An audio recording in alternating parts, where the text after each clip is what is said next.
Durante la década del 70 la Argentina fue convulsionada por un terror que provenía tanto desde la extrema derecha como de la extrema izquierda, fenómeno que ha ocurrido en muchos otros países. Así aconteció en Italia, que durante largos años debió sufrir la despiadada acción de las formaciones fascistas, de las Brigadas Rojas y de grupos similares. Pero esa nación no abandonó en ningún momento los principios del derecho para combatirlo, y lo hizo con absoluta eficacia, mediante los tribunales ordinarios, ofreciendo a los acusados todas las garantías de la defensa en juicio y, en ocasión, del secuestro de Aldo Moro, cuando un miembro de los servicios de seguridad le propuso al general del IHS torturar a un detenido que parecía saber mucho, le respondió con palabras memorables: Italia puede permitirse perder a Aldo Moro, no en cambio implantar la tortura. No fue de esa manera en nuestro país. A los delitos de los terroristas, las Fuerzas Armadas respondieron con un terrorismo infinitamente peor que el combatido, porque desde el 24 de marzo de 1976 contaron con el poderío y la impunidad del Estado absoluto, secuestrando, torturando y asesinando a miles de seres humanos. Nuestra comisión no fue instituida para juzgar, pues para eso están los jueces constitucionales, sino para indagar la suerte de los desaparecidos en el curso de estos años aciagos de la vida nacional. Pero después de haber recibido varios miles de declaraciones y testimonios, de haber verificado o determinado la existencia de cientos de lugares clandestinos de detención y de acumular más de 50.000 páginas documentales, tenemos la certidumbre de que la dictadura militar produjo la más grande tragedia de nuestra historia y la más salvaje. Y si bien debemos esperar de la justicia la palabra definitiva, no podemos callar ante lo que hemos oído, leído o registrado, todo lo cual va mucho más allá de lo que pueda considerarse como delictivo para alcanzar la tenebrosa categoría de los crímenes de lesa humanidad. Con la técnica de la desaparición y sus consecuencias, todos los principios éticos que las grandes religiones y las más elevadas filosofías erigieron a lo largo de milenios de sufrimientos y calamidades fueron pisoteados y bárbaramente desconocidos. Son muchísimos los pronunciamientos sobre los sagrados derechos de la persona a través de la historia y en nuestro tiempo, desde los que consagró la Revolución Francesa hasta los estipulados por las Cartas Universales de Derechos Humanos y en las grandes encíclicas de este siglo. Todas las naciones civilizadas, incluyendo la nuestra propia, estatuyeron en sus constituciones garantía que jamás pueden suspenderse, ni aun en los más catastróficos estados de emergencia: el derecho a la vida, el derecho a la integridad personal, el derecho a proceso, el derecho a no sufrir condiciones inhumanas de detención, negación de la justicia o ejecución sumaria. De la enorme documentación recogida por nosotros, se infiere que los derechos humanos fueron violados en forma orgánica y estatal por la represión de las Fuerzas Armadas, y no violados de manera esporádica, sino sistemática, de manera siempre la misma, con similares secuestros e idénticos tormentos en toda la extensión del territorio. ¿Cómo no atribuirlo a una metodología del terror planificada por los altos mandos? ¿Cómo podrían haber sido cometidos por perversos que actuaban por su sola cuenta, bajo un régimen rigurosamente militar, con todos los poderes y medios de información que esto supone? ¿Cómo puede hablarse de excesos individuales? De nuestra información surge que esta tecnología del infierno fue llevada a cabo por sádicos pero regimentados ejecutores. Si nuestras inferencias no bastaran, ahí está la palabra de despedida pronunciada en la Junta Interamericana de Defensa por el jefe de la delegación argentina, general Santiago Omar Riveros, el 24 de enero de 1980. Hicimos la guerra con la doctrina en la mano, con las órdenes escritas de los comandos superiores. Así, cuando ante el clamor universal por los horrores perpetrados, miembros de la Junta Militar deploraban los excesos de la represión, inevitables en una guerra sucia, revelaban una hipócrita tentativa de descargar sobre subalternos independientes los espantos planificados. Los operativos de secuestro manifestaban la precisa organización, a veces en los lugares de trabajo de los señalados, otras en plena calle y a la luz del día, mediante procedimientos ostensibles de las fuerzas de seguridad que ordenaban zona libre a las comisarías correspondientes. Cuando la víctima era buscada de noche, en su propia casa, comandos armados rodeaban la manzana y entraban por la fuerza, aterrorizaban a padres y niños, a menudo amordazándolos y obligándolos a presenciar los hechos. Se apoderaban de la persona buscada, la golpeaban brutalmente, la encapuchaban y finalmente la arrastraban a los autos y camiones, mientras el resto del comando casi siempre destruía o robaba lo que le era transportable. De ahí se partía hacia el antro en cuya puerta podía haber inscriptas las mismas palabras que Dante leyó en los portales del infierno. Abandonad toda esperanza los que entráis. De este modo, en nombre de la seguridad nacional, miles y miles de seres humanos, generalmente jóvenes y hasta adolescentes, pasaron a integrar una categoría tétrica y fantasmal, la de los desaparecidos. Palabra, triste privilegio argentino, que hoy se escribe en castellano en toda la prensa del mundo. Arrebatados por la fuerza, dejaron de tener presencia civil. ¿Quiénes exactamente los habían secuestrado? ¿Por qué? ¿Dónde estaban? No se tenía respuesta precisa a estos interrogantes. Las autoridades no habían oído hablar de ellos. Las cárceles no los tenían en sus celdas. La justicia los desconocía y los habeas corpus solo tenían por contestación el silencio. En torno de ellos crecía un ominoso silencio. Nunca un secuestrador arrestado, jamás un lugar de detención clandestino individualizado, nunca la noticia de una sanción a los culpables de los delitos.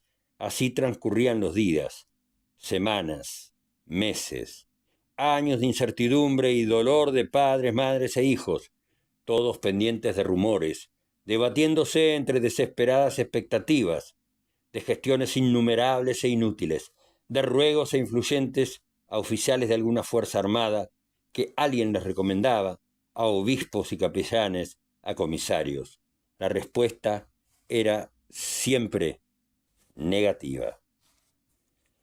En cuanto a la sociedad, iba arraigándose la idea de la desprotección, el oscuro temor de que cualquiera, por inocente que fuese, pudiese caer en aquella infinita casa de brujas, apoderándose de unos el miedo sobrecogedor y de otros una tendencia consciente o inconsciente a justificar el horror.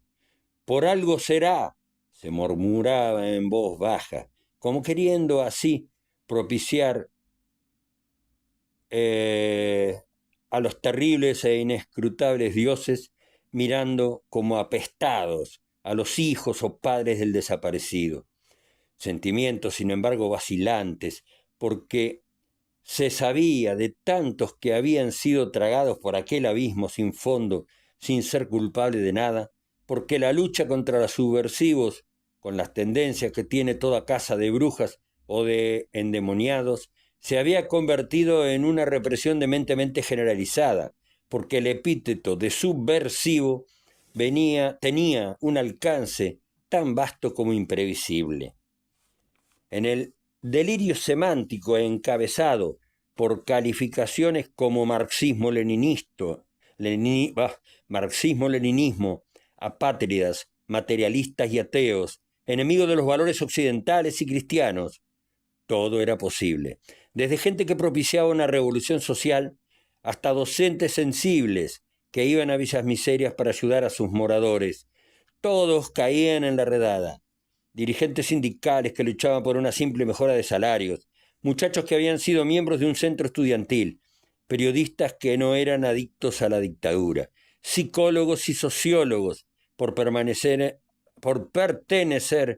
a profesiones sospechosas, jóvenes pacifistas, monjas y sacerdotes que habían llevado las enseñanzas de Cristo a barriadas miserables, y amigos de cualquiera de ellos, y amigos de esos amigos, gente que había sido denunciada por venganza personal, por secuestrados bajo tortura, todos en su mayoría inocentes de terrorismo o siquiera de pertenecer a los cuadros combatientes de la guerrilla, porque estos presentaban batalla y morían en el enfrentamiento o se suicidaban antes de entregarse, y pocos llegaban vivos a manos de los represores. Desde el momento del secuestro, la víctima perdía todos los derechos, privada de toda comunicación con el mundo exterior, confinada en lugares desconocidos, sometida a suplicios infernales, ignorante de su destino mediato o inmediato, susceptible de ser arrojada al río o al mar, con bloques de cemento en sus pies o reducida a ceniza, seres que, sin embargo, no eran cosas, sino que conservaban atributos de la criatura humana, la sensibilidad para el tormento, la memoria de su madre o de su hijo o de su mujer, la infinita vergüenza por la violación en público, seres no solo poseídos por esa infinita angustia y ese supremo pavor, sino, y quizás por eso mismo, guardando en algún rincón de su alma alguna descabellada esperanza. De estos desamparados, muchos de ellos apenas adolescentes, de estos abandonados por el mundo, hemos podido constatar cerca de 9.000, pero tenemos todas las razones para suponer una cifra más alta, porque muchas familias vacilaron en denunciar los secuestros por temor a represalias, y aún vacilan por temor a un resurgimiento de estas fuerzas del mal. Con tristeza, con dolor, hemos cumplido la misión que nos encomendó en su momento el presidente constitucional de la República. Esa labor fue muy ardua, porque debimos recomponer un tenebroso rompecabezas. Después de muchos años de producidos los hechos, cuando se han borrado deliberadamente todos los rastros, se ha quemado toda documentación y hasta se han demolido edificios. Hemos tenido que basarnos, pues, en la denuncia de los familiares, en las declaraciones de aquellos que pudieron salir del infierno y aún en los testimonios de represores que por oscuras motivaciones se acercaron a nosotros para decir lo que sabían. En el curso de nuestras indagaciones fuimos insultados y amenazados por los que cometieron los crímenes, quienes, lejos de arrepentirse, vuelven a repetir las consabidas razones de la guerra sucia, de la salvación de la patria y de sus valores occidentales y cristianos, valores que, precisamente, fueron arrastrados por ellos entre los muros sangrientos de los antros de represión. Y nos acusan de no propiciar la reconciliación nacional, de activar los odios y resentimientos, de impedir el olvido. Pero no es así. No estamos movidos por el resentimiento ni por el espíritu de venganza. Solo pedimos la verdad y la justicia, tal como por otra parte las han pedido las iglesias de distintas confesiones, entendiendo que no podrá haber reconciliación sino después del arrepentimiento de los culpables y de una justicia que se fundamente en la verdad, porque si no, debería echarse por tierra la trascendente misión que el Poder Judicial tiene en toda comunidad civilizada. Verdad y justicia, por otra parte, que permitirán vivir con honor a los hombres de las Fuerzas Armadas que son inocentes y que de no procederse así, correrían el riesgo de ser ensuciados por una incriminación global e injusta. Verdad y justicia que permitirán a esas fuerzas considerarse como auténticas herederas de aquellos ejércitos que, con tanta heroicidad como pobreza, llevaron la libertad a medio continente. Se nos ha acusado, en fin, de denunciar solo una parte de los hechos, sangrientos que sufrió nuestra nación en los últimos tiempos, silenciando los que cometió el terrorismo que precedió a marzo de 1976, y hasta, de alguna manera, hacer de ellos una tortuosa exaltación. Por el contrario, nuestra comisión ha repudiado siempre aquel terror, y lo repetimos una vez más en estas mismas páginas. Nuestra misión no era la de investigar sus crímenes, sino estrictamente la suerte corrida por los desaparecidos. Cualquiera que fueran, proviniesen de uno o de otro lado de la violencia. Los familiares de las víctimas del terrorismo anterior no lo hicieron, seguramente porque ese terror produjo muertes, no desaparecidos. Por lo demás, el pueblo argentino ha podido escuchar y ver cantidad de programas televisivos y leer infinidad de artículos en diarios y revistas, además de un libro entero publicado por el gobierno militar que enumeraron, describieron y condenaron minuciosamente los hechos de aquel terrorismo. Las grandes calamidades son siempre aleccionadoras y sin duda el más terrible drama que en toda la historia sufrió la nación durante el periodo que duró la dictadura militar iniciada en marzo de 1976 servirá para hacernos comprender que únicamente la democracia es capaz de preservar a un pueblo de semejante horror, que solo ella puede mantener y salvar los sagrados y esenciales derechos de la criatura humana. Únicamente así podremos estar seguros de que nunca más en nuestra patria se repetirán hechos que nos han hecho trágicamente famosos en el mundo civilizado. Prólogo del Nunca Más.